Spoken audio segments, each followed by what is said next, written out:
जिसका पिता साइकिल का रिपेयरिंग का काम करता था, आज वो फॉर्च्यून गाड़ी में चलता और एक सुखी जिंदगी जीता है। बात ऐश्वर्य की नहीं है कि आपका इतना बड़ा साम्राज्य है, इतने बड़े बड़े बिल्डिंग्स मैंने पूरा घूमा पतंजलि का संस्था, बट आप इतने छोटे से कुटिया में क्यों रहते हैं? आपका तो बंगला होना चाहिए था बड़ा सा कोई। और मैं कोई स्वेटर नहीं पहनता, ऐसे ही रहता हूँ। ऐसे ही रहते हैं हमेशा, ना हीटर, ना स्वेटर, ना एसी, ना बंगला, और एक ध्येय है कि देश के लिए कुछ ऐसा करना चाहिए।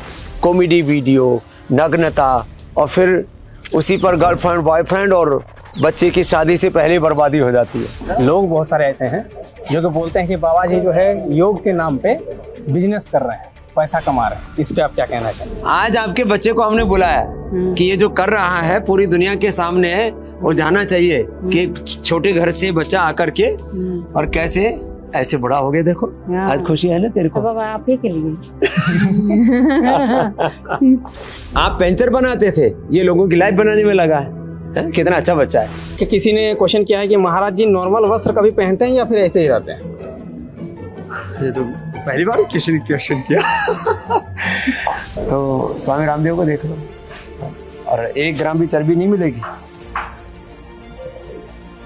बड़ी सोच, कड़ी मेहनत, पक्का इरादा। सोच छोटी रखोगे कभी आगे नहीं बढ़ोगे। तो हाय दोस्तों, आप सभी का फिर से एक नए वीडियो पे स्वागत है। तो दोस्तों ये हमारे चैनल का 2025 का पहला पॉडकास्ट है और मुझे बहुत ही खुशी हो रही है आप लोगों के साथ शेयर करते हुए कि मैं एक ऐसे शख्स के साथ हूं अभी जिनके आश्रम में मैं आया हूं, और वो है विश्व के सबसे बड़े योग गुरु स्वामी रामदेव बाबा जी। अभी मिलवाता हूं मैं स्वामी जी। प्रणाम। आशीर्वाद बेटा आपको। और मैं भी 2 शब्द जो है मनोज के बारे में बोलना चाहता हूँ। एक ऐसा बालक जिसने अति साधारण पृष्ठभूमि से, यदि प्रोफेशनल लैंग्वेज में बोले तो अपना कैरियर शुरू किया, और यदि एक जिंदगी की भाषा में बोले तो एक सामान्य पृष्ठभूमि से असाधारण अप्रतिम कार्य किया है। जब मैंने पूछा मनोज भाई से कि आपके पिता क्या करते हैं, तो पेंचर की एक साइकिल रिपेयरिंग की दुकान करते हैं। और मैंने कहा तुमने पढ़ाई कितनी की? जो 3 बातें मुझे बहुत जो इंस्पिरेशनल लगी, मैं सारे यूथ को और भारत के आम लोगों को कहना चाहता हूं कि 140 करोड़ भारतीयों की सोच, उनका जज्बा क्या होना चाहिए। 12वीं पास करके ITI किया और अपना काम शुरू कर दिया। 2 बहनें थी, उनकी शादी भी करनी थी, परिवार का बोझ था, पिता की अकेली आशा मनोज, और इन्होंने फिर अपना कैरियर स्टार्ट किया कि इस जिस संचार क्रांति का एक तरह से सदुपयोग करके आज अपनी जमीन खरीदी, अपना घर बनाया। जिसका पिता साइकिल का रिपेयरिंग का काम करता था, आज वो फॉर्च्यून गाड़ी में चलता और एक सुखी जिंदगी जीता है। बात ऐश्वर्य की नहीं है, और उससे भी बड़ी बात, साधारण पृष्ठभूमि से असाधारण कार्य किया और अपने जीवन में जिसको वेल्थ क्रिएशन कहते हैं, वैभव, वो भी प्राप्त किया। गलत रास्ते पर नहीं, बीड़ी, सिगरेट, शराब, नशा, तंबाकू कुछ नहीं। और माता पिता को पूरा रेस्पेक्ट और उनकी खुशियों का ख्याल रखने वाला। ये बातें थी जिसके कारण से हमने अपने भाई राकेश जी को बोला, जो हमारे सोशल मीडिया के सेवा देखते हैं, मैंने उनको बोला कि ऐसे बालक जिन्होंने अप्रतिम कार्य किया उनको खोजो। तो सबसे पहली खोज हमारी मनोज जी। चलिए, महाराज जी ने बहुत तारीफ कर दिया मेरा, बहुत ही अच्छा लगा। ये मेरे लिए भी बहुत बड़ी सौभाग्य की बात है कि मैं महाराज जी के साथ हूँ और मुझे विश्वास ही नहीं हो रहा। मतलब फर्स्ट टाइम हम मिल रहे हैं, ऐसा नहीं लग रहा मुझे नर्वस लग रहा है, ऐसा कुछ लग रहा है, एकदम लग रहा है कि फ्रेंड के साथ, दोस्त के साथ जैसे हम लोग बातचीत करते हैं। फर्स्ट टाइम कहाँ मिल रहे हो? जब तुम स्कूल में पढ़ा करते थे तब तुमने तो बताया। अच्छा कि देखते थे ना मुझे। जी महाराज जी, मेरे जो गणित के शिक्षक थे वो आपके बारे में मुझे बहुत पहले ही बताए। 2014 की बात है ये। उस टाइम ही मैं आपके शोज देखा करता था, योगा भी करता था, अभी भी करता हूँ। और आपका जो भी पतंजलि के प्रोडक्ट्स है, वो जो खास करके वो टूथपेस्ट, आज मैं 15 साल से, हाँ 15 साल से तब से यूज कर रहे हो जी। तो महाराज जी, सबसे पहला तो प्रश्न ये है, मतलब मेरे मन में ये सवाल आया कि आपका इतना बड़ा साम्राज्य है, इतने बड़े बड़े बिल्डिंग्स मैंने पूरा घूमा पतंजलि का संस्था, बट आप इतने छोटे से कुटिया में क्यों रहते हैं? आपका तो बंगला होना चाहिए था बड़ा सा कोई। मनोज भाई, कम्युनिस्टों के गुरु कन्फ्यूशियस और हमारे गुरु आचार्य चाणक्य और हमारे वेद दर्शन उपनिषद ये कहते हैं, देश के वजीर को और देश के फकीर को झोपड़ी में रहना चाहिए। तो प्रजा महलों में रहेगी। तो हमने सबके लिए महल बना रखे हैं, अपने लिए झोपड़ी रखी हुई है। क्योंकि जिंदगी में जो समर्थ लोग हैं उनको त्याग करना चाहिए। असमर्थ के जीवन में तो गरीबी है ना, दरिद्रता है ना। हम यदि वैभव में रहेंगे तो दुनिया का ध्यान इसी बात पर जाएगा कि समर्थ होने का मतलब है ऐश उड़ाओ। तो हमारा मतलब है अर्थ जो है वो परमार्थ के लिए है, जीवन सेवा के लिए है, प्रॉस्पेरिटी फॉर चैरिटी। ये जो ट्रस्टीशिप का विजन दिया महात्मा गांधी ने, तो महात्मा गांधी जी जिससे साबरमती आश्रम में रहते हैं ना, उसी की रिप्लिका है ये। लेकिन फिर भी ये बहुत बड़ी बात है। जैसे कि कोई भी आज के डेट में बड़ा होता है तो सबसे पहले वो देखता है अपना, जैसे अपना घर, एक बड़ा सा बंगलो होना चाहिए, कार होना चाहिए, धन होना चाहिए, दौलत होना चाहिए। आप में ये तो खास बात है कि आप अभी तक इतने छोटे से कुटिया में रह रहे हैं। मेरे को जरूरत ही नहीं पड़ती। देखो मैं ये 2 कपड़े पहनता हूँ। आज सूरज उदय हुआ है, पिछले तीन दिनों से तो यहाँ धूप का भी दर्शन नहीं हो रहा था, और मैं कोई स्वेटर नहीं पहनता, ऐसे ही रहता हूँ। ऐसे ही रहते हैं हमेशा, ना हीटर, ना स्वेटर, ना एसी, ना बंगला, और एक ध्येय है कि देश के लिए कुछ ऐसा करना चाहिए। हम कहते हैं ना, भारत परम वैभवशाली जगत गुरु विश्व गुरु बने जी, भारत सुपर पावर बने, भारत के जो सिटीजन हैं वो उनकी इज्जत, उनका जीवन स्तर, और जो पासपोर्ट है हमारा उसकी इतनी वैल्यू हो कि जैसे अमेरिका के नागरिक के पास जो पासपोर्ट है ना, 1.5 से 200 में उसको वीजा लेने की जरूरत नहीं पड़ती। आज हमारे पासपोर्ट की क्या वैल्यू है, हमारी करेंसी की क्या वैल्यू है, आज हमारे सिटीजन्स का लाइफ स्टैंडर्ड क्या है, मैं उसको ऊंचा उठाना चाहता हूँ। और इस कार्य के लिए मैं पिछले 30 सालों से, क्या 35 सालों से लगा हुआ। बहुत बड़ी बात है। वैसे महाराज जी, मैंने देखा कि आपका जो लाइफ का जर्नी है वो बहुत कहीं पे शेयर नहीं है।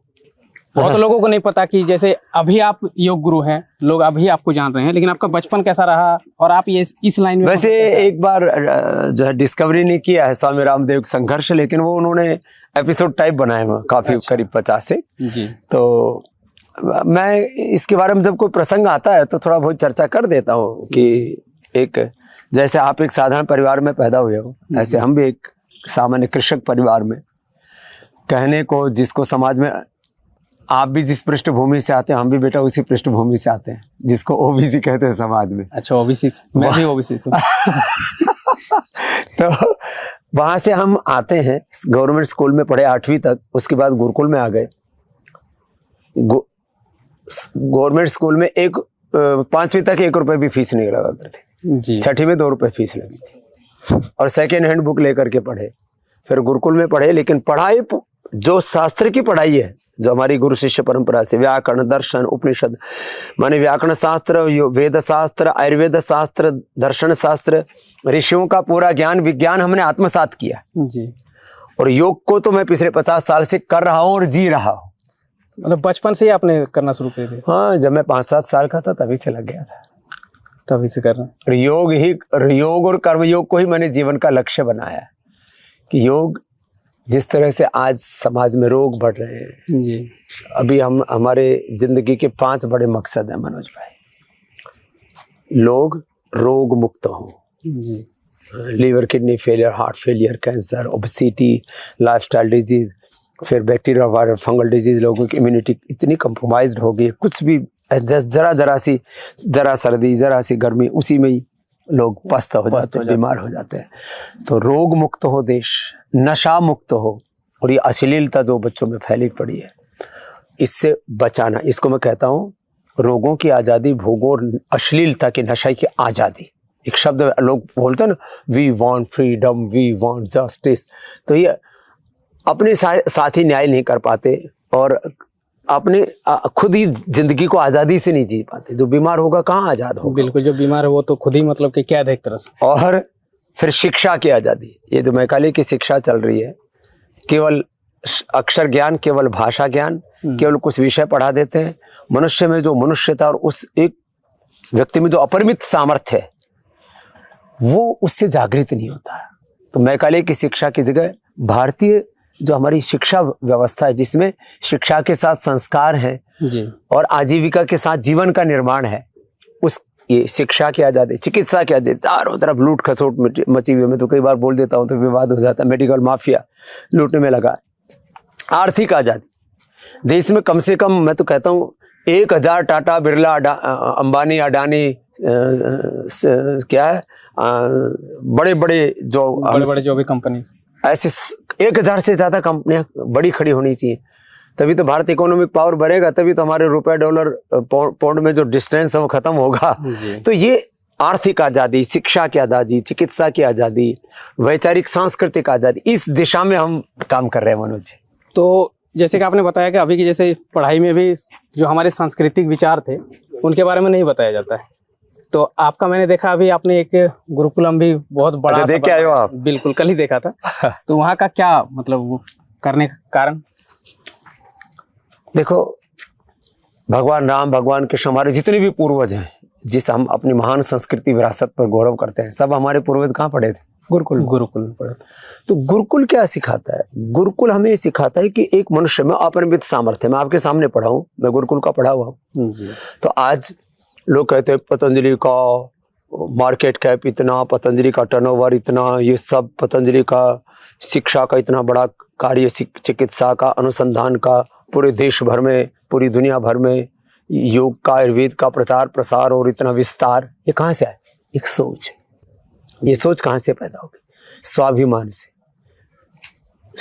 आदमी जो कुछ अपने विचारों का परिणाम। एक विचार ने मुझे सन्यासी बनाया, एक विचार ने चाय बेचने वाले के बच्चे को प्रधानमंत्री बना दिया, एक विचार ने मछली बेचने वाले के मछुआरे को बच्चे को, अब्दुल कलाम साहब के बच्चों को राष्ट्रपति बना दिया, मिसाइल मैन बना दिया। एक विचार ने साइकिल रिपेयर करने वाले के बच्चे को बहुत बड़ा इन्फ्लुएंसर बना दिया। तो ये विचार जो है ना, ये हमें आगे बढ़ाता है, और वो विचार और वो संस्कार वो गुरुकुल में दे रहे हैं, और उसी में पूरा पाठ्यक्रम भी हमने बदला है जी। ये CBSE से या किसी स्टेट बोर्ड से एफिलिएटेड नहीं है, भारतीय शिक्षा बोर्ड, आपका खुद का बोर्ड, और ये बोर्ड भारत सरकार द्वारा गठित बोर्ड है, हम तो उसको संचालित कर रहे हैं। लेकिन उसमें ये है कि उसमें सारे मैथ, फिजिक्स, साइंस, केमिस्ट्री, जो भी मॉडर्न सब्जेक्ट्स हैं वो सारे होने के बावजूद, आर्टिफिशियल इंटेलिजेंस और जितने भी मॉडर्न सब्जेक्ट्स हैं, उसके साथ साथ उसके अंदर हमने अपनी सांस्कृतिक विरासत और चरित्र निर्माण, भारत बोध, पूरे एक स्वाभिमान का जागरण, व्यक्ति निर्माण और चरित्र निर्माण के जितने पहलू हैं वो हमने हिंदी में, संस्कृत में, इंग्लिश में और रियल हिस्ट्री, झूठा इतिहास नहीं, उसमें समाहित कर दिए। तो एक तरह से एक शिक्षा के द्वारा सर्वांगीण विकास का प्रकल्प है पतंजलि गुरुकुलम, आचार्य कुलम जो आपने देखे हैं, और फिर आगे विश्वविद्यालय भी उसी में, और भारतीय शिक्षा बोर्ड को हम बहुत आगे लेके जा रहे हैं, जिससे कि पहले चरण में हम 1 लाख और फिर 5 लाख विद्यालयों को इससे जोड़ेंगे, और उसी से ही व्यक्ति निर्माण से चरित्र निर्माण, राष्ट्र निर्माण, मैं कहूँगा युग निर्माण का काम होगा। बहुत बड़ा काम है। इसी बात पे वीडियो को कीजिए लाइक, ठीक है, अभी तक नहीं किया है तो। बाकी स्वामी जी, एक बहुत ही महत्वपूर्ण प्रश्न, अभी की जो युवा पीढ़ी है वो लोग क्या कर रहे हैं कि अभी सबके हाथों में स्मार्टफोन आ गया, और आना भी चाहिए था, क्योंकि जब कोविड का सीजन आया तो उस टाइम सबके हाथों में स्मार्टफोन आ गया था, क्योंकि घर से ही पढ़ाई वगैरह सब कुछ चल रहा है। तो बहुत सारे बच्चे तो स्मार्टफोन का सही उपयोग कर रहे हैं, पढ़ाई कर रहे हैं, लेकिन मैक्सिमम बोल सकते हैं आप 90% युवा पीढ़ी अभी के टाइम पे स्मार्टफोन का गलत इस्तेमाल कर रहे हैं, जैसे अश्लील वीडियोस देखना, या तो रील स्क्रॉल करके टाइम को अपना वेस्ट करना, कॉमेडी वीडियो देख के बर्बाद। जब देखो वही बस स्क्रॉल किए जा रहे हैं, रील्स को स्क्रॉल किए जा रहे हैं, कुछ स्क्रॉल किए जा रहे हैं और कुछ फालतू की रील बनाए जा रहे हैं। बिल्कुल, जान जोखिम में डाल के रील बना रहे हैं। हाँ, बहुत। और फिर मेरे कितने लाइक्स आ गए, कितने लोगों ने वीडियो को फॉलो कर लिया। अब जैसे आप कोई भी वीडियो बना रहे हो तो क्रिएटिव वीडियो बना रहे हो, जिससे लोगों को सीखने को मिले, उनकी जिंदगी में कुछ परिवर्तन आए, उनके जीवन में उभार आए, सुधार आए, कुछ अर्न करें, वो जीवन में कुछ योगदान दें अपने लिए, देश के लिए, समाज के लिए, कुछ आगे बढ़े। लेकिन ये जो पूरा चल रहा है अश्लीलता का खेल, कॉमेडी वीडियो, नग्नता, और फिर उसी पर गर्लफ्रेंड, बॉयफ्रेंड और बच्चे की शादी से पहले बर्बादी हो जाती है, और फिर शादी हुई तो आपने देखा है कि अब डिवोर्स रेट जो है 50+ पहुंच गया है आज की यंगस्टर्स में। तो ये इससे बचना पड़ेगा। अब क्रिएटिव काम कीजिए ना। मैं तो ये दो वाक्यों में इस बात को कहूँ, ऐसा करो दुनिया तुमको देखे। आज आपको करीब 1 करोड़ लोग सोशल मीडिया पर देखते हैं, कितना बड़ा एक अचीवमेंट है। आप कुछ ऐसा करो ना। मुझे बचपन में किसी ने कहा था आओ पिक्चर देखने जाते, मैंने आज तक कोई पिक्चर नहीं देखी, आज तक। अभी तक कोई पिक्चर ही नहीं देखी ना, पिक्चर देखी। अब चलते फिरते कोई कानून पिक्चर आपने बना दिया, देखने की जरूरत नहीं, लोग देख रहे हैं आपका पिक्चर। तो जो है, तो ऐसा कुछ करो दुनिया तुमको देखे। क्यों फालतू में स्क्रॉल किए जा रहे हो? क्यों कॉमेडी वीडियो फॉलो किए जा रहे हो? क्यों फालतू में जो अश्लील और पता नहीं नूड वीडियो, पता नहीं क्या क्या, हम तो पता भी नहीं क्या क्या देखते रहते हैं। तो एक चीज, दूसरा चीज एक और कहूंगा कि हमारे पास एक सुनिश्चित समय है जिंदगी का, एक एक क्षण अनमोल है। 100 साल का अधिकतम जीवन है लोगों का, लोग तो 70, 80, 90 तक निपट लेते हैं, निपट जा रहा है। 70 एवरेज लाइफ हो गई है, लाइफस्टाइल खराब। ठीक है। तो भाई यदि मैं रचनात्मक कार्य ना करता तो आज 5 लाख लोगों को हम रोजगार देते हैं, 1 लाख लोगों को डायरेक्ट, 4 लाख लोगों को इनडायरेक्ट, आगे 5 लाख लोगों को और देने की तैयारी है। आज लाखों करोड़ का ये सेवा का साम्राज्य कहूंगा, जिसमें पतंजलि योगपीठ हरिद्वार से लेकर के देश के 600 जिलों, 5000 तहसीलों, 3.5 लाख गाँव में हम सेवा कार्य करते हैं। जी महाराज, इतना बड़ा ये सब कैसे खड़ा करते हुए? यदि हम ऐसे ही जो है कंफ्यूजन में जीते, डूज एंड डोंट्स क्लियर होने चाहिए लाइफ में, और हर समय आदमी को क्रिएटिव रहना चाहिए। मैं 3 बातें कह करके इस बात को पूरा करता हूँ। एक क्षण भी गलत विचार नहीं आना चाहिए जी, उससे पूरा करेक्टर गड़बड़ हो जाएगा। एक क्षण भी गलत, एक कण भी गलत आहार नहीं लेना चाहिए, उससे स्ट्रक्चर गड़बड़ हो जाएगा। और एक क्षण भी जीवन में प्रमाद नहीं करना चाहिए। महात्मा बुद्ध कहते हैं प्रमादो मृत्यु हो, अप्रमादो अमृत पदम। खाने में, पीने में, जीने में, हर चीज में, देखने में, सुनने में, जीवन में प्रमाद, इग्नोरेंस, ईगो और इग्नोरेंस, ये आदमी के सबसे बड़े 2 दुश्मन है। जी महाराज, 3 बातों का ध्यान रखना चाहिए। तो दोस्तों अभी हम लोग आ गए हैं दूसरे लोकेशन में, ये है फेज 1, और यहाँ पे देख सकते हो सबसे बड़ा पतंजलि का मेगा स्टोर है, ठीक है। इससे बड़ा, इससे नीचे ही जितना स्टोर है ना महाराज जी पूरे इंडिया में, ये 10,000 के करीब है। 10,000 स्टोर से पूरे भारत में। हाँ, पूरे भारत में। ये उसकी एक तरह से उसकी एक रिप्लिका है। और ये पतंजलि योगपीठ का हेड ऑफिस है। जब इसका उद्घाटन हुआ था तो करीब 15 तो वर्तमान चीफ मिनिस्टर, करीब 7-8 जो है एक्स चीफ मिनिस्टर जी, और भैरव सिंह शेखावत समोसा उपराष्ट्रपति हुआ करते थे। फिर अब्दुल कलाम साहब, वो भी आए थे, और मोदी साहब उस समय मुख्यमंत्री हुआ करते थे गुजरात के जी, वो भी आए थे। लालू यादव जी भी आए थे, नीतीश जी भी आए थे। पहली बार एक मंच पर आए थे। पहले बड़ा झगड़ा रहा करता, तो बीच में तो काफी रगड़ा झगड़ा हुआ, फिर खत्म हुआ।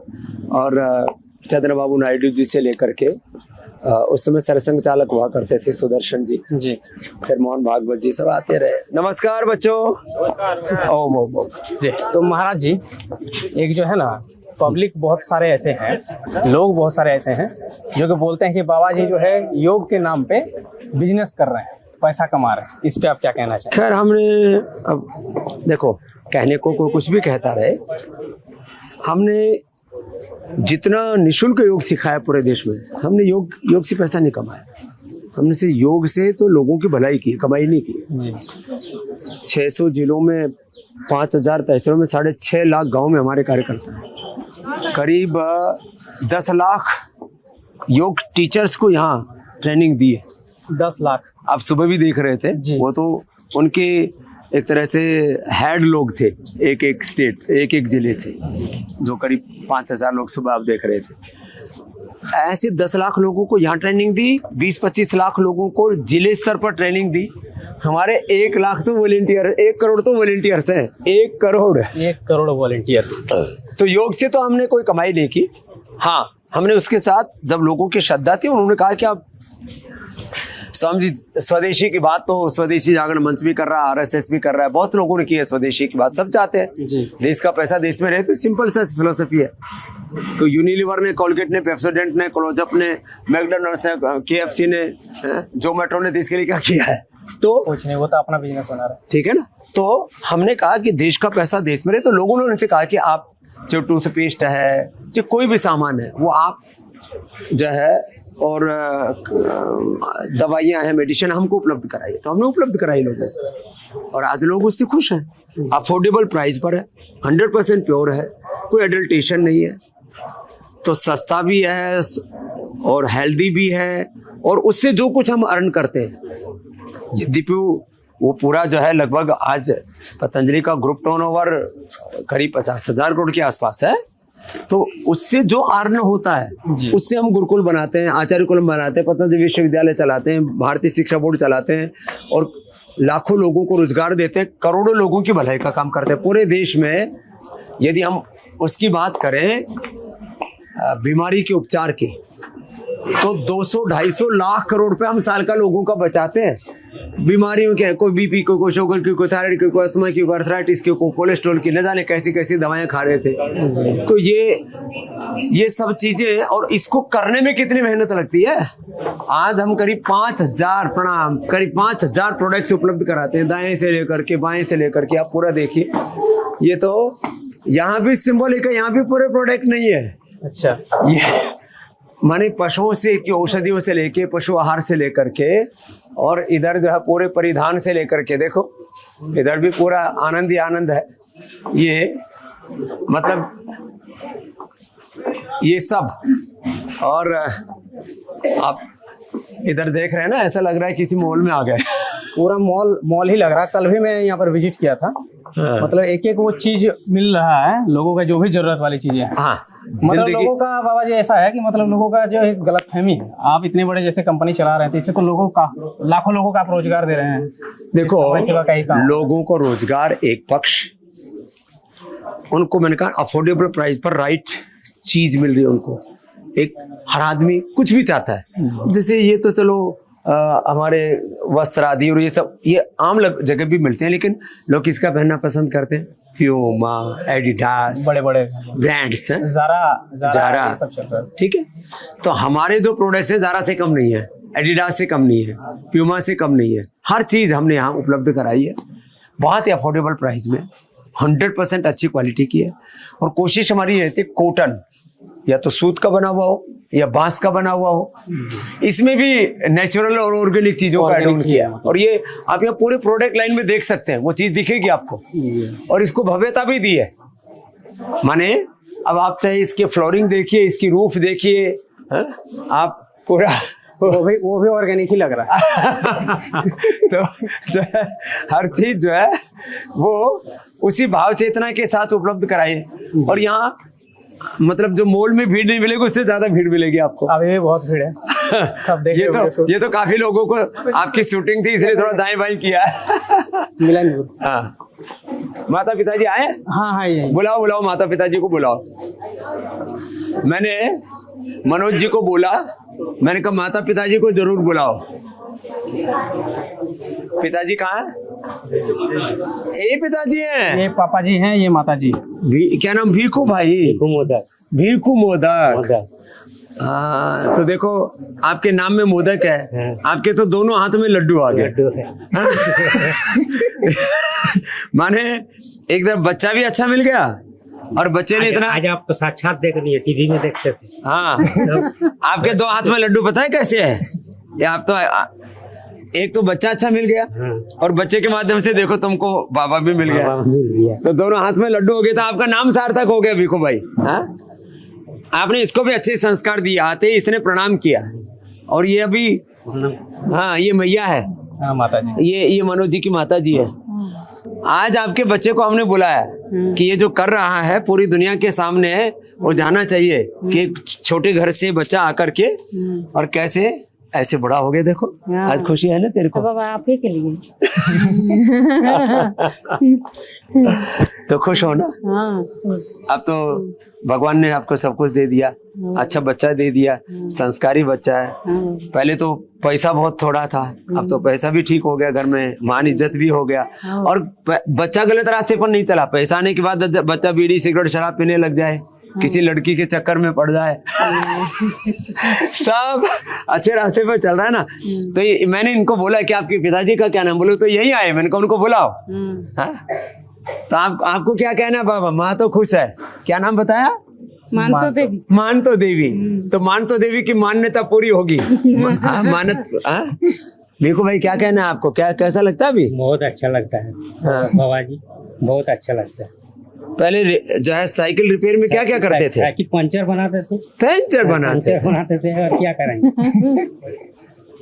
लो अब जो है पहले भी लोगों की मदद ही करते थे आप, हैं?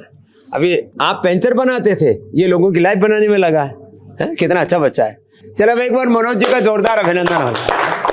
आज मैंने इसको सुबह भी बहुत सम्मानित किया इसको। ठीक है बाबा। स्टेज में जब गए थे तो थे ये लोग, थे ना? हाँ। तो बात उसकी, हम चाहते हैं कि ऐसे जैसे मनोज बच्चा घर से निकला ना और कितना उन्नति किया, ऐसा देश आगे बढ़े। जी मनोज भाई, करीब 50 तरह की मिठाइयाँ बनती हैं, माने जो है यहाँ काजू कतली से लेकर के सारा मिठाई है। हाँ, अभी हमको तो ये नहीं पता ये खुलता किधर से है।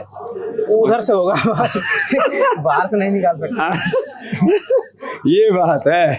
और देखो इधर ये सारे न्यूट्रास्यूटिकल भी बनाए हमने, vitamin D, B12, calcium, iron, omega, protein powder, तो ग्रीन प्रोटीन से लेकर के main super food, women super food, ये जो विदेश से आते थे ना काले काले डब्बे, 90% एक्टिव प्रोटीन, 80% वेव प्रोटीन, आइसोविदा, और जो है ये सब के सब। तो अभी जो जिम वगैरह करते हैं वो लोग ये ले सकते हैं, सप्लीमेंट्स वही है। और वो जो सिंथेटिक आते हैं ना, vitamin D, B12, calcium, iron, vitamin C, immunity boosters, उससे लोगों की किडनियां खराब हो रही है, लिवर खराब हो रही है। इससे उनसे सस्ता और उनसे अच्छा और कोई नुकसान नहीं ना। बड़ी बात ही है ये पूरा देखो सब उधर फूड प्रोडक्ट्स है सारे, माने सुबह से लेकर के शाम तक जिंदगी की हर जरूरत का सामान मिलेगा आपको, सब कुछ मिलेगा। और इधर hair care, dental care, skin care, ये सब कुछ है। ये तो पूरा इसी का संसार है। और इसमें ये सच में फूस लगा है, ये वो आर्टिफिशियल नहीं है, ओरिजिनल। हर चीज ओरिजिनल, ऑर्गेनिक ही दिखेगा। हाँ ऑर्गेनिक। आपने इतना बड़ा कंपनी खड़ा कर दिया हमारे लिए, लेकिन अभी भी बहुत सारे गांव देहात में ऐसा सोच है ना कि बच्चा को अगर सफल करना है तो उसको गवर्नमेंट सरकारी नौकरी होना चाहिए। अगर क्या वो बिजनेस नहीं कर सकता है? देखो पतंजलि के साथ कुछ नहीं कर सकता। तो हम तो कहते हैं 10 तरह की बिजनेस आइडिया तो मैं अभी दे सकता हूँ। सब देश में आंवला होता है, आंवला तोड़ो जी, उसका मुरब्बा बनाओ, आंवला भी मिल जाएगा आपको 20-25 रुपए किलो। आंवले का मुरब्बा बिक जाएगा 100 रुपए में, 4 गुना प्रॉफिट। तो इसमें क्या दिक्कत है? अरे भाई, और जब आप उसमें तो कोई मिक्स ही नहीं हो सकता। जैसे पेठा, लौकी है, पेठा है। अब पेठे जो कहते हैं ना आगरे का पेठा, वो जो सीट मिठाई आती है, अब आगरे के पेठे में क्या है नहीं, वो चीनी में वो चाशनी बना के डालना होता है, थोड़ा बनाने का तरीका आना चाहिए। तो 20 रुपए का पेठा लिया, 100 रुपए का बेच दिया। अरे आंवला मुरब्बा, आंवले की कैंडी बनाओ और आंवले की चटनी बनाओ। हम तो आंवले का जूस भी बेचते हैं। एक आंवले से आप आंवले का अचार, आंवले की चटनी, आंवले का मुरब्बा, आंवले की कैंडी और आंवले का च्यवनप्राश बना दो। इतना कुछ बन सकता है। एक आंवले से एक आदमी कम से कम महीने का 1 लाख रुपए कमा सकता है। लो ये टिप्स है। और ये तो एक आंवले का बताया, ऐसे बेल सारे देश में, बेल का मुरब्बा बनाओ, बेल की कैंडी बनाओ, बेल का जूस बनाओ, पेट के लिए अप्रतिम है वो। बेल का पाउडर बनाकर, आंवले का पाउडर बना के बेच दो, सुखाया आंवला मिला आपको जितना, उससे कम से कम 2-3 गुना रेट में ज्यादा उसका पाउडर बिक जाता है। अभी सब तो नहीं कर सकते शहर वाले काम। जिनको गांव में आंवला उपलब्ध है वो आंवले का पाउडर करके और दे सकते हैं लोगों को। बेल का भी ऐसे पाउडर, बेल का मुरब्बा, बेल की कैंडी, बेल का शरबत, तो ऐसे कितने आइडिया हैं। हमने लोगों को बोला कि भाई प्लेटलेट कम हो गए, डेंगू में लोग मर जाते हैं, तो हमने बोला कि जो है आप ये ले लो, क्या कहते हैं, पपीते के पत्तों का, पपीते का पत्ते ले लो, अनार ले लो, गिलोय लो, वीटग्रास ले लो, एलोवेरा ले लो, इसका रस निकालो। लोगों ने क्या किया, वो इसका एक्सट्रैक्ट निकाल करके पपीते के पत्तों का और 50-50 रुपए की गोली बना करके करोड़ों रुपए कमा लिए लोगों ने। तो ये हमसे तो लोग टिप्स लेते रहते हैं। मतलब ये है तरीका आना चाहिए। हाँ देखो, आपने तो वीडियो के माध्यम से इतना सारा बिजनेस आइडिया दे दिया। बात रही करने की, हाँ करना तो पड़ेगा, बिना किए कुछ नहीं होगा। तो सारी दुनिया तो कर्म की है, ये हमारा सारा साहित्य भी यही था। और हम ये पतंजलि का हनी भी है, देखो। ये हनी का एक और भी आता है ना, अच्छा ये हाँ, ये Waters। भी है, ये भी है। और लोग क्या करते हैं ना आजकल, ब्रेड पे डालते हैं कुछ तो उल्टा करके ना, इसको जब अच्छा इसीलिए आपने ये बनवाया। हाँ, तो इसमें क्या होता है कि इसमें निकालने में चम्मच आदि का इस्तेमाल करना पड़ता है ना। और ये वाला तो ये सील पैक है ना पूरा। अब ये ऐसा होता है कि इसमें ये ऐसा है, तो कहीं पर भी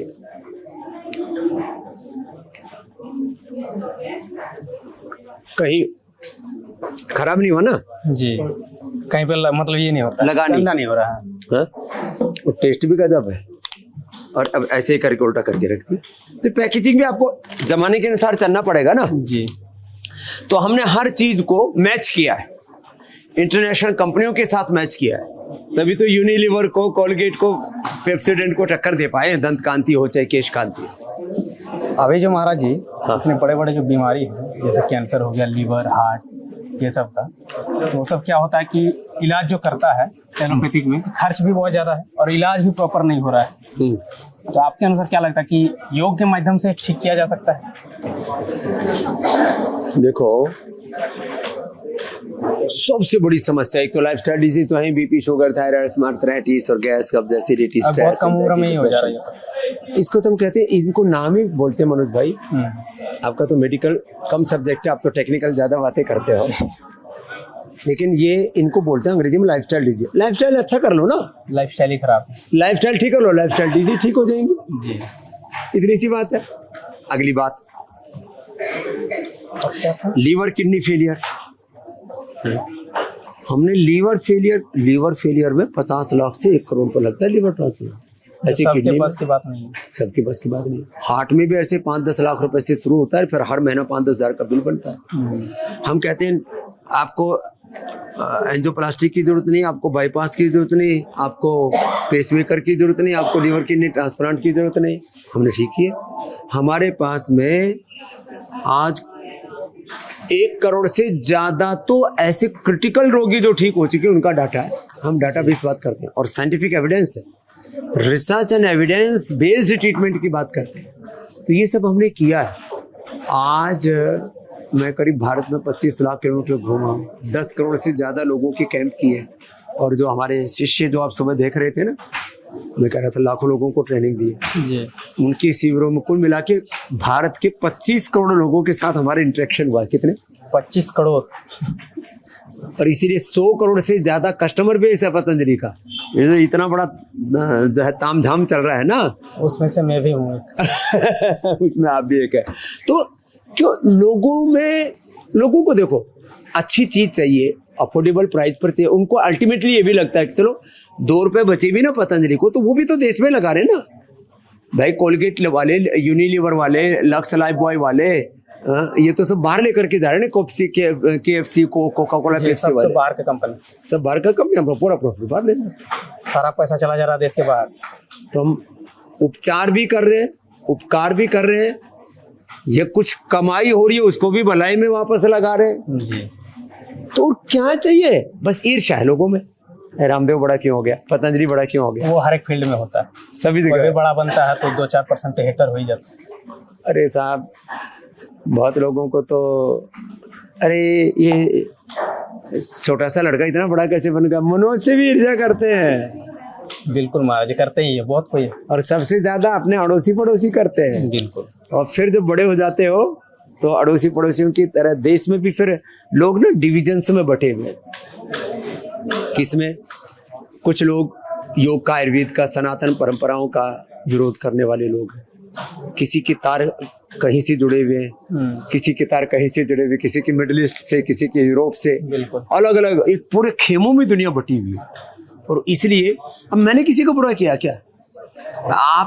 आप झारखंड से आए हो, धनबाद में भी मैंने बहुत बड़ा कैंप किया था जी, ये पता है मुझे, जब आप आए थे। और पूरे देश में भी भाई मैंने योग से, आयुर्वेद से, स्वदेशी के काम से, शिक्षा से, चिकित्सा से, अनुसंधान से, एग्रीकल्चर से, इंडस्ट्री से, और भी मोटिवेशन से कितने तरह के काम किए।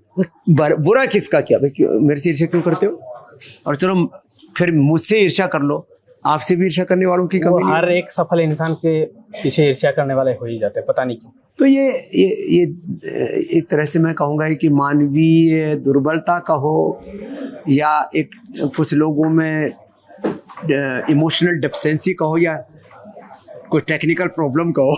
जबकि महाराज जी इसमें तो मतलब लोगों को ये होना चाहिए, मोटिवेशन मिलना चाहिए, इंस्पायर होना चाहिए, और मैं तो कहता हूँ आपसे भाई, सीखना चाहिए लोगों मैं तो कहता हूँ पहले मैं कहता हूँ होम रेमेडी। को। जी भाई आप अपने घर में हल्दी मेथी सूट खाओ ना, पतंजलि का पेनारिल गोल्ड ऑर्थोग्रिड क्यों लेते हो? अपने घर में एलोवेरा बनाओ, जी एलोवेरा का जूस अपने घर में बना के पियो ना, आंवले का जूस अपने घर में बना के पियो, आंवले का मुरब्बा, आंवले की कैंडी, आंवले की चटनी, आंवले का च्यवनप्राश। आज पतंजलि का च्यवनप्राश करोड़ों लोग खाते हैं। मैं कहता हूँ अपने घर में बनाओ, मैं तो विधि भी बताता हूँ। आप मेरे वीडियो देखेंगे, बनाने का विधि भी बताते हैं। सब चीजें बताते हैं यहाँ। तो फर्स्ट प्रायोरिटी होम रेमेडी, फिर कहते हैं रेडीमेड ले लो, रेडीमेड ले लो तो विदेश का मत लो, वो देश का ले लो, इसमें क्या दिक्कत है? तो ये सब चलता है। तो महाराज जी कुछ फनी क्वेश्चंस आए हैं आपको लेकर के, कुछ प्रश्न हैं जो हमारे ऑडियंस ने इंस्टाग्राम पे पूछा था। मैंने डाला हुआ था कि महाराज जी के साथ हमारा पॉडकास्ट शूट है, तो आप में से बोलिए किसी का कोई सवाल हो तो मैं कर दूंगा। तो एक किसी ने क्वेश्चन किया है कि महाराज जी नॉर्मल वस्त्र कभी पहनते हैं या फिर ऐसे ही रहते हैं? ये तो पहली बार किसी ने क्वेश्चन किया। मैं पहले करीब 40 साल पहले जब घर छोड़ के निकला था तो श्वेत वस्त्रों में था। सन्यासी बन गया तो यही वस्त्र है, दो ही। एक बच्चे ने एक दिन जरूर पूछा था, आपके पापा आपको दूसरे ड्रेस नहीं देते? तो यही पहनता। 40 साल से आप यही पहन रहे हैं? हाँ, तो सन्यासियों की एक वेशभूषा है और हम उसको फॉलो करते हैं, क्योंकि जो एक ट्रेडिशन है हम उसको रेस्पेक्ट करते हैं। बाकी तो आदमी वस्त्र से नहीं, आदमी अपने चरित्र और कर्म से ही पहचान पाता है। एक प्रश्न और है कि इतना ठंड में भी इतने कम कपड़े आप पहन कर रहते हैं, कैसे रह लेते हैं? अरे योग में इतनी गर्मी है, शक्ति है। शक्ति तो अपने अंदर है, ये मूल सिद्धांत है जीवन का। शक्ति, ज्ञान, संवेदना, सुख, शांति, आनंद अपने भीतर है। ये जो मैटेरियलिस्टिक लोग हैं, भौतिकवादी लोग हैं, भोगवादी लोग हैं, वो सोचते हैं बाहर से सब कुछ आया है। तो स्वामी रामदेव को देख लो, और 1 ग्राम भी चर्बी नहीं मिलेगी। वो तो आज देखा मैंने आपका योग, पसीना पसीना पूरा।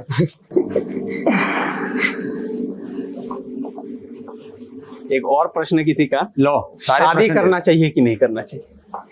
अब लोग जो है स्वामी रामदेव को देखते हैं, योगी आदित्यनाथ जी को देखते हैं, मोदी जी को देखते हैं, तो कहते रहे वैसे ठीक है।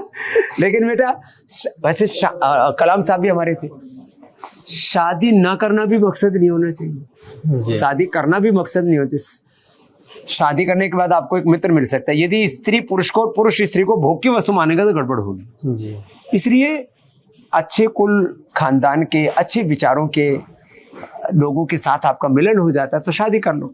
और यदि अच्छे विचार के नहीं मिल रहे हैं जी संबंध तो अभी के टाइम पे कहाँ विचार मिल रहा है हमारा?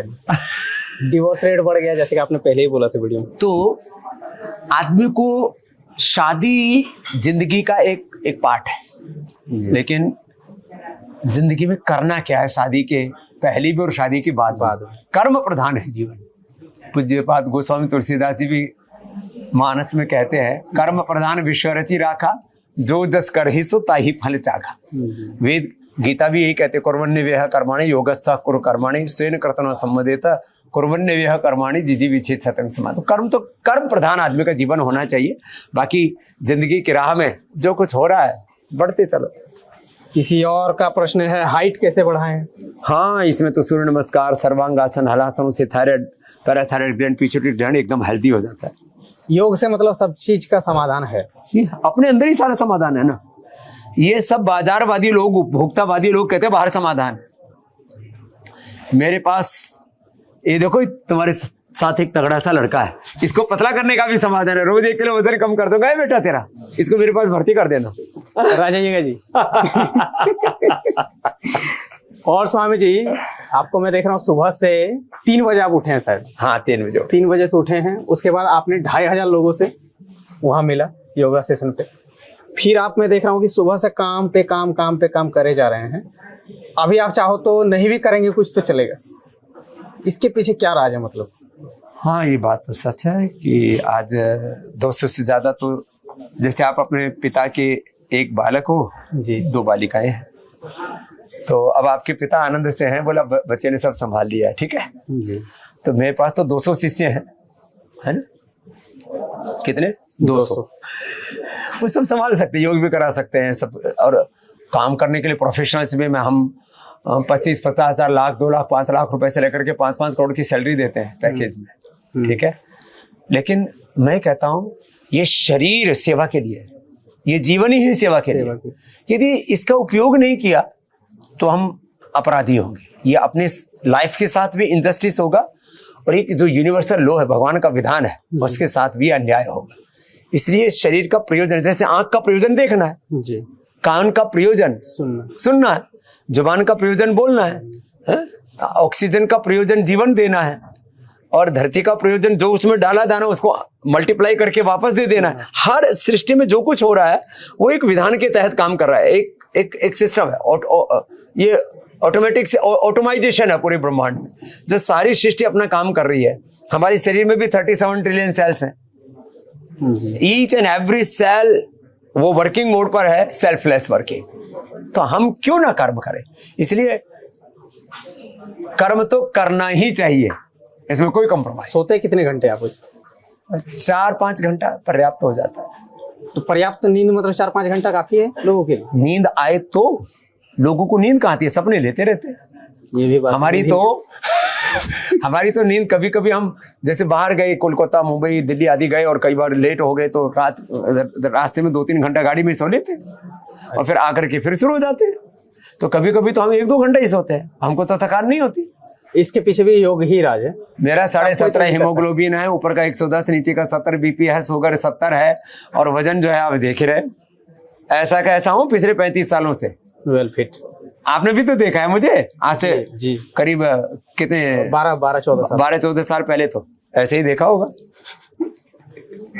महाराज जी, आपसे बात करके बहुत अच्छा लगा। एक चीज आप ये बताइए, जैसे अभी की बहुत जो भी ऑडियंस होगा देखने वाला, वो 18 से 24 साल के युवा लोग ज्यादा है। हाँ, उन लोगों के लिए आप थोड़ा सा कुछ बताइए, जैसे वो लोग कुछ चाहते हैं लाइफ में कैसे सफल हो, क्या करना चाहिए, लाइफस्टाइल कैसा होना चाहिए। बड़ी सोच, कड़ी मेहनत, पक्का इरादा। सोच छोटी रखोगे कभी आगे नहीं बढ़ोगे। छोटी सोच रखते तो मनोज भाई हमारे आज यहाँ नहीं होते। उस सोच को जमीन पर उतारने के लिए कड़ी मेहनत, और फिर एक बार जो संकल्प कर लिया उसमें विकल्प नहीं आना चाहिए। डूज एंड डोंट्स क्लियर होने चाहिए लाइफ में। इसलिए मैं कहता हूँ विकल्प रहित संकल्प, अखंड प्रचंड पुरुषार्थ, लगे रहो, चरई वेती। फिर रात को जल्दी सो जाओ, नेचर को फॉलो करो जी, सुबह जल्दी उठ जाओ, और 18 घंटा पुरुषार्थ करने का स्वभाव बनाओ। जो बार बार करते हो आदत बढ़ जाएगी। मेहनत करेंगे, मेहनत करने की आदत, टीवी देखेंगे, टीवी देखने की आदत, मोबाइल देखेंगे, स्क्रॉल करेंगे, स्क्रॉल करने की आदत, ज्यादा खाएंगे, ज्यादा खाने की आदत, उल्टा पुल्टा खाएंगे, उल्टा पुल्टा खाने की आदत, मांसाहार करेंगे, मांसाहार करने की आदत, शाकाहार करेंगे, शाकाहार करने की आदत, खुश रहना शुरू कर देंगे, खुश रहने की आदत, नाराज होना शुरू कर देंगे तो मतलब आदमी जो बार बार करता है वो उसकी आदत पड़ जाती है। इसलिए मैं कहता हूँ अपनी आदत ठीक रखो, ऐसे कोई काम मत करो। और आप इस पूरे एग्जिस्टेंस में आप एक यूनिट है आप, तो कोई भी ऐसा काम मत करो कि मनुष्य और मनुष्यतर जीव, जड़ चेतन जीव जगत पूरा, ये तो अखिल कोटि ब्रह्मांड कितना बड़ा है ना, तो इसमें कोई भी ऐसी चेष्टा मत करो जिससे किसी भी प्रकार की किसी को भी कोई हानि हो। हानि मतलब केवल आर्थिक नहीं, शारीरिक, वैचारिक, भावनात्मक, सामाजिक, धार्मिक, राजनीतिक, आर्थिक, किसी की कोई हानि ना हो। ऐसे विचार से आगे बढ़ेंगे तो, क्योंकि जीवन तो अनादिकाल से चला आ रहा, अनंत काल तक चलने वाला एक शाश्वत प्रवाह है, तो कभी भी ऐसे टुकड़ों टुकड़ों में जिंदगी को मत देखना जी। व्यापकता से चीजों को देखेंगे, और जिंदगी को जब समग्रता से देख करके इंक्लूसिव विजन होना चाहिए लाइफ के प्रति, और फिर आप आगे बढ़ेंगे तो आप स्वस्थ भी रहेंगे, समर्थ भी बनेंगे, वेल्थ क्रिएशन भी करेंगे, सक्सेस भी बनेंगे लाइफ में, और सबसे बड़ी बात है हैप्पी। बिल्कुल। तो महाराज जी से बात करके बहुत ही अच्छा लगा। फिर से एक बार कोटि कोटि प्रणाम महाराज जी आपके चरणों में। और मैं भी एक बात कहना चाहता हूँ, जो भी मनोज भाई की तरह, या मनोज डे तुम तो तुम्हारे वो मोदक लिखते हैं। मोदक दे, मैं दे लिखता हूँ। अच्छा, दोनों एक ही बंगाली फैमिली से बिलोंग करता हूँ। तो मैंने देखा कितने सरल सहज माता पिता, देखो माता पिता की सरलता सहजता भी बच्चों पर आशीर्वाद बन करके सामने आती है, और उनके माता पिता के आशीर्वादों से, बड़ों के आशीर्वाद से व्यक्ति बड़ा होता है। तो मैंने निश्चय किया है कि जैसे हमारे बालक, मैंने आज आपने देखा होगा बड़ी बड़ी सेलिब्रिटीज, बड़े बड़े टीवी एंकर्स, बड़े बड़े लोगों ने मेरा कुछ इंटरव्यू आदि लिया होंगे, तो मैंने आपको सामने से बुलाया कि मैं ऐसी हमारी प्रतिभाएं, आप you are the pride of our nation, ऐसे ही बच्चे जब पुरुषार्थ करेंगे तो मैं ये चाहता हूं कि ऐसे साधारण पृष्ठभूमि से आए बालक, असाधारण जिन्होंने काम किया है, मैं उनको दुनिया के सामने लेकर के आऊं और लोगों में हौसला जगाऊं कि 140 करोड़ भारतीयों में से यदि आधे 50% लोग, 50 नहीं 25% लोग, 25% नहीं 10% लोग भी, अरे 10% भी भारत के 15 करोड़ होते हैं। इजराइल में तो आबादी 1 करोड़ से कम है, 85 लाख है। थोड़े से लोग भी यदि हिम्मत करके, हौसला करके और लगातार जीवन में पुरुषार्थ करें, संघर्ष करें, आगे बढ़े, तो खुद भी आगे बढ़ेंगे, देश को भी आगे बढ़ाएंगे। ऐसे ही हम जैसे मनोज देव भाई से मिले, ऐसे औरों से भी हम मिलते रहेंगे और आपके सामने एक प्रतिमान स्थापित करते रहेंगे, एक प्रेरणा आपके सामने, लाइव रियल मोटिवेशन हम लेके आते रहेंगे। तो आप एक बहुत बड़ी मोटिवेशन है और आपसे मुझे लगता है बहुत युवा सीख रहे हैं कि कैसे अपने समय, शक्ति, ऊर्जा का हमें उपयोग करके आगे बढ़ना है। तो बहुत बहुत धन्यवाद, बहुत बहुत प्यार और खूब आशीर्वाद।